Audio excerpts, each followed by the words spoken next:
The river was too still. Usually, the river of echoes lived up to its name, bubbling with the sounds of the forest. But today, the water was as flat as a polished mirror. Adanna stood on the bank, her chest heaving, her hands trembling. She looked down at her reflection. Her fine neck beads were tangled, and her waist wrapper was soaked at the hem. She was alone, or so she thought. She didn't notice the tiny silver bubbles rising near the reeds, nor did she see the pair of dark, ancient eyes watching her from the shadow of a massive iroko tree across the bank. In the village of Ehiama, there were two sisters, Adanna, the elder, and Nneka, the younger. Adanna was like the charcoal, useful but dark and hard. Nneka was like the flame, bright, dancing, and loved by everyone she touched.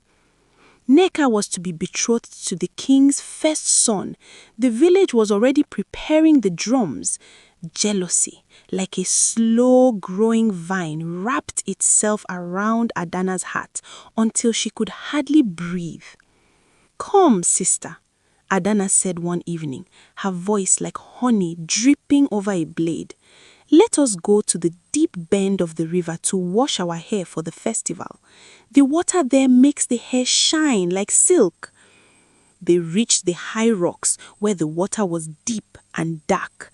Nneka, trusting and laughing, knelt at the edge. She loosened her beads and leaned over to wet her hair. "Is it true, Adanna?" Nneka asked, her voice bright. "Do you think the prince will truly love me?" "He will love the memory of you," Adanna whispered. With a sudden violent shove, Adanna pressed her palms into Nneka's back. There was no scream, only a heavy splash and the sight of Nneka's yellow wrapper swirling beneath the surface like a dying leaf. Adanna watched until the last bubble vanished.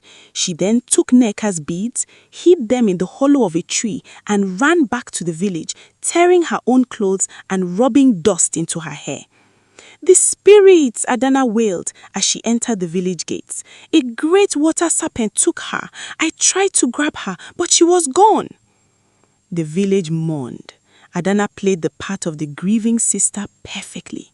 She sat in the dust, she refused to eat, and slowly the prince began to turn to her for comfort. But Adanna began to hear things.